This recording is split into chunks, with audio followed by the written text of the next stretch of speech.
William Attaway, welcome to the Human Capital Innovations Podcast.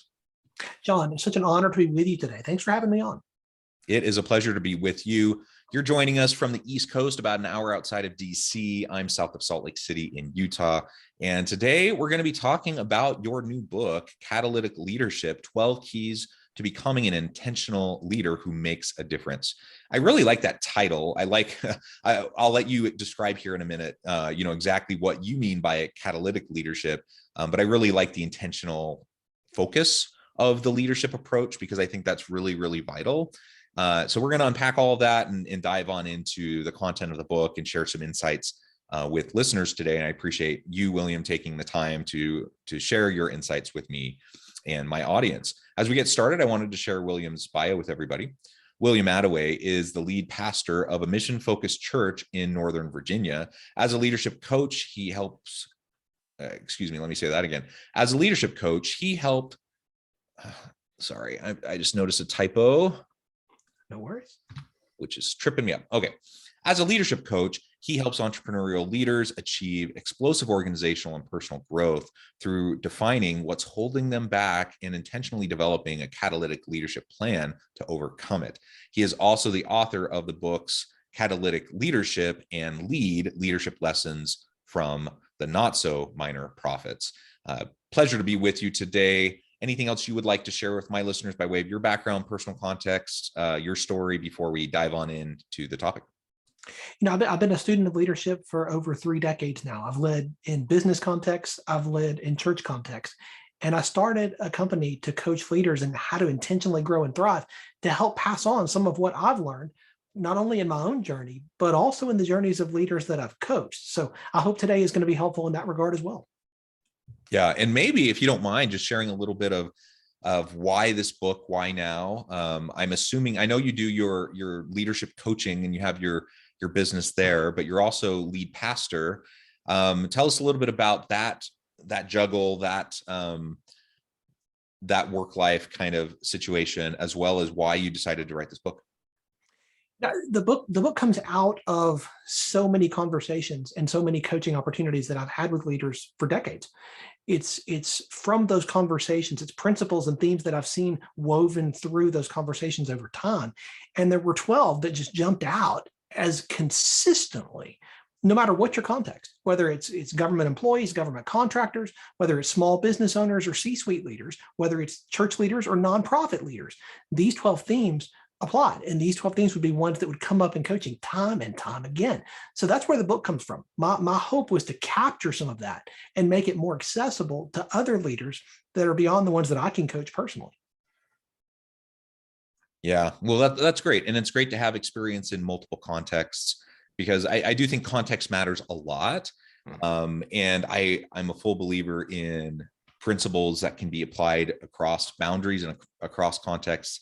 Also recognizing that every situation is a little bit different. Every group of individuals and the people dynamics are always unique and a little bit different. So sometimes the application of the principles looks a little different. And so I think that's great that you have all those different experiences in the different contexts. So let's start with you just describing for us why you chose the main title, Catalytic Leadership. What does that mean to you? And share a little bit more about that with listeners. When I went to college, I actually went as a pre-pharmacy major. I went through my first 3 semesters and got to organic chemistry and discovered that this is not really what I want to do with the rest of my life. And that's the point at which a lot of people discover that.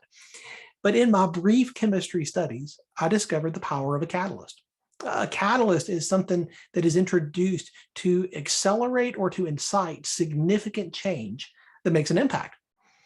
When I think about leadership, I attended my first leadership conference when I was 15 years old. I've been a student of leadership for decades and a practitioner for decades. As I think about the leaders that I've learned from, the best leaders are what I call catalytic, right? They introduce and accelerate significant change that makes an impact. And I think that's really what gets leaders' hearts beating fast. They want to make a difference. And so what I try to do is help them. I come alongside them and help them to see what they can't see, ask questions they might not have asked, so that they can then lead in that way, in a catalytic way, to accomplish whatever it is they're trying to do. Yeah, I really like that. Okay, so let's start going through. We don't have to go through all 12. We can hit the highlights of whatever you feel is most relevant for the conversation today. But let's hit on some of those key factors, those key principles, and how we can really make a difference. And I should also say, not only do I really like how you use the phrase intentional leader in the subtitle, I really like how you focus on making a difference, because ultimately I think that's really what we're shooting for with leadership. We're shooting for actual impact, actually making and driving change. We're not just spinning our wheels. We're not just giving nice, empowering and motivational speeches. Those are great, but we also need to actually implement. We actually have to achieve. We actually have to accomplish things. We have to make a difference. We have to make an impact. So I think all that's fantastic. Okay, so with that said, what are some of those key principles that you would like to focus on? You just hit on one of them. It's having a bias for action, an intentional bias for action. Leaders have that inherently within them, but sometimes we can slide into what I call a drift into mediocrity, right? Well, excellence, that inspires people, right? In my context, I talk about how excellence honors God and it inspires people. Mediocrity does neither. And so leaders intuitively know that. And so they're going to have a bias for action, for doing, achieving.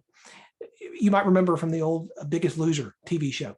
One of the things Bob Harper would often say is when somebody would be complaining and giving him all the reasons why they couldn't do something, and they would just talk. One of the things I used to love that he would say is words. Do something. Leaders resonate with that. They get that. One of the things that a catalytic leader understands is that you have to have a bias for action. You have to be action oriented, and you have to do that in a bold way. Sometimes we have to step in and make decisions that other people are afraid to make, that they don't know how to make. We have to step in, and we have to do so with boldness, with optimism, and with realism. That's one of the keys to catalytic leadership. Now, what does that look like in your context? What does it look like in mine? It's going to look different. And that's where we have to unpack and deal with those on an individual basis. But I think that language is going to resonate. Yeah, well, and something you said there, that tension between optimism, vision, and aspiration with realism and pragmatism, right? Yes. Because if you only have one or the other, things don't tend to get done. You can have the most visionary person, but if they can't actually implement anything, if they can't implement their vision, it's just really nice words. And on the other hand, if you have someone who's really task oriented, someone who's really good at strategy and tactics and implementation, but they lack the vision, they lack the ability to get people fired up and excited about and sharing in the vision and the purpose, then you don't catalyze the team, right, to accomplish great things. So you really do need both. And that's a hard thing, because a lot of people tend to naturally kind of lean one way or the other. How do you coach leaders to find a balance between those two? It's a tension, and you have to have both. Like you say, it's a tension, and it's one that we have to manage. It's not one that you want to resolve. You don't want to say, oh, I just want to focus on this. I just want to focus on vision. As you say, that's nice words. That's great. People are going to be all fired up and then not know what to do. That's great. Or say you're just focused on getting things done, just getting the task done. How do you know what to do? How do you know you're doing the right things? How do you know you're not spending time doing the wrong things, which is what I find so often leaders do. They are incredibly busy, but are you busy doing the right things that are accomplishing the goals that you say are part of your vision? These are the questions, some of the questions that I ask leaders to help them gain some clarity on that. Yeah. So just wrestling with that tension, I think, is really important. Taking a good hard look at what is needed right now in the position that you're in. And again, whether it's a formal kind of leadership role, sometimes we have a lot of leadership influence and opportunity in informal capacities as well. So looking at your role, looking at your influence, looking at what you're trying to accomplish and what is needed. And sometimes, the pendulum swings back and forth, even within a given organization, in terms of what's needed in the moment. And so if we can learn how to to work within that tension and to swing with the needs of the organization, I think that will make for more impactful leadership as we continue along with our efforts. I agree completely. You cannot resolve that tension. You have to manage it, and you have to be willing to ebb and flow with the needs at the moment. That's why it takes a leader, not just anybody, to do this. Excellent. So that's one really key principle. What are some others? The very first one is what I call cultivating a teachable spirit. You might have heard this referred to as a learning posture in some circles. And this is basically the idea that you can learn from anybody, and you will learn from anybody. Will you be the most teachable person in the room? Will you have a learning posture at all times? I've laughingly said for years that you can learn from anybody. Sometimes you learn what not to do, but that can be incredibly valuable, right? So having that teachable spirit is a non-negotiable for catalytic leadership. In the context that I serve, I talk about this with our leaders, and I say, this is the one non-negotiable. Like anything else you can learn, you can pick up, and I'll pour into you and teach you, but you got to have this. But you have to cultivate that. That's not something that just happens. It's like every other part of leadership. Nobody wakes up one day and says, wow, I'm a fully mature, developed leader who has a teachable spirit. How did that happen? I didn't mean for that to happen, but here I am. That doesn't happen. It takes intentional focus. Yeah. And it seems like, I mean, this isn't universally the case, but it seems like in my experience in working with leaders, as well as working for leaders, that the higher up someone ends up moving up the rungs of leadership in the hierarchy, the more I think you have to try extra hard to be intentional about this, because I think human nature is such that we look at our success, and it's not that we're like some arrogant jerk or anything, but it's just natural that you look at your success, you see what you've accomplished. And even if you have a very servant-minded kind of approach to your leadership, it's very, very easy to fall into the trap of thinking you have figured it out. You have, you have the formula, and everyone else just needs to look to you and listen to you to figure out how to do it correctly. And as soon as you fall into that trap, your intellectual humility is out the window, and your ability to learn is gone, right? And so thoughts on how we can foster that, because I think most people will say, yeah, we need a growth mindset. Yeah, we need a learning posture. I want to be a lifelong learner. I think most people will say those things. But when you find yourselves in the throes of leadership in complex organizations, and you have everyone looking to you, sometimes you have sycophants around you, always kind of churning it up even more. How do you manage that? How do you negotiate that? I think there's two easy ways to see this. You want to know if you're making this a priority in your life. You want to know if this is a priority in your leadership. Here's two ways you can look at. Look at your calendar and look at your money. Okay. First, are you blocking time to intentionally grow, to invest in your own leadership development, to learn from people who are not like you, who are not part of your normal circles, right? Are you learning from people who think differently than you? Are you making time to do that on purpose? Not just happenstance, not just, oh, well, that happens all the time. No. I mean, you're choosing to do that. That's one. Second, are you investing in opportunities to do that? Are you investing in workshops and seminars and conferences, learning opportunities? Are you reading books? Are you listening to podcasts? Are you availing yourself of the plethora of opportunities we have in our day to learn from other people? Those two things, that'll answer your question. Are you being intentional in this? Check those two things. Yeah. And you really should be trying to block out time pretty much every day. Now, there are some days that maybe, something comes up, you have an emergency that has to be addressed, you have a deadline, whatever.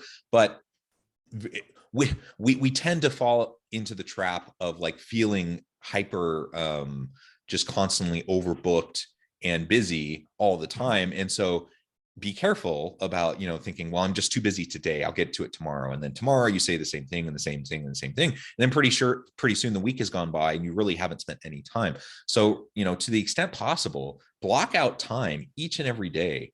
Listen to a TED Talk, listen to a podcast. There are so many, LinkedIn Learning. There are so many free resources that are out there. Of course, there are paid resources that you can do, and you can upskill and reskill through some of those paid resources as well.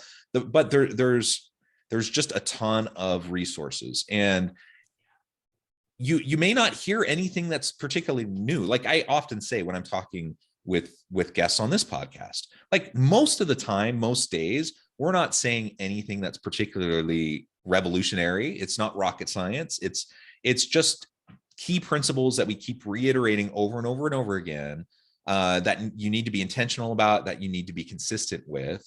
And it helps to just have set structured time daily to be able to engage in that thought process, and just, and then reflect. And today, we may have listeners listening. They're like, oh, I've heard all of this before. Okay, that may be, you may have heard all of this before, but you're hearing it today in perhaps a slightly new way when you're in a different place, in a new context, and you have opportunity for new types of reflection. And so that consistency is really, really going to pay off. And if you find yourself in the grind of just churning through work each and every day, and you never have time for this, it's not only a warning sign that you're not really leaning into that learning posture that maybe you aspire to. It also is a warning sign for burnout. It's a warning sign that that you're probably not having the time to develop your people and to be strategic in your leadership either. And so maybe you need to reprioritize. Very good word. You choose what you're going to spend time on. You choose what's on your calendar. Every day, I'm going to make an opportunity to learn. I'm going to carve out time to develop and grow. It's like character. Carey Nieuwhof has said that no one will ever pay you to work on your character, but they will fire you if you don't. Leadership development is like that. No one is ever going to make your development as a leader a priority. Nobody's ever going to make your growth a priority except you. And if you don't, it will not happen. Yeah, we can't assume that other people are going to do it for us. And I am I'm an HR person, an organizational development change management person. And so I am a big advocate for every organization, taking that responsibility to focus on and develop their people. And I'm a big advocate for every leader. A big part of what leadership is developing the people around you on your team. Yes. And you should make that a priority. So if we have people in the organization taking on that responsibility and making that a priority, that's the best possible scenario, because then, yep, we can prioritize it for ourselves, but other people are supporting us and other people are prioritizing it too. And the potential for growth is huge. The reality, though, is that just doesn't happen often in many organizations. It does happen, and there are exceptions to this, but it often doesn't happen. And so unless we take ownership over our own career and our own development, we could be 5-10 years down the path thinking we should be, we're here and we think we should be here. And we just can't outsource that to anyone else, that responsibility. Not at all. And that's one of the other keys. One of the other principles is building up people and teams. That's what catalytic leaders do. They're intentionally investing in, pouring into, building up the people that they serve, their immediate direct reports. I meet with my direct reports every week, right? Not because I have nothing but time, but because I want to intentionally invest in those relationships. And I want to see them as 3D, not just the 1D of being a cog in the machine. I want to get to know them as people, understand their hopes and their dreams and their desires, their aspirations, so that I, as their leader, can help lift them into that, can help pour into them in such a way that they're going to achieve those things.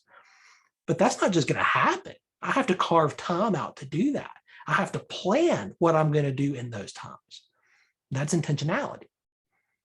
Well, I kind of think about it in relation to my relationship with my partner, with my spouse. Mm-hmm. And you talk in marriage circles, how important it is to just make sure you're communicating regularly with your partner, right? And part of that is like scheduling date nights.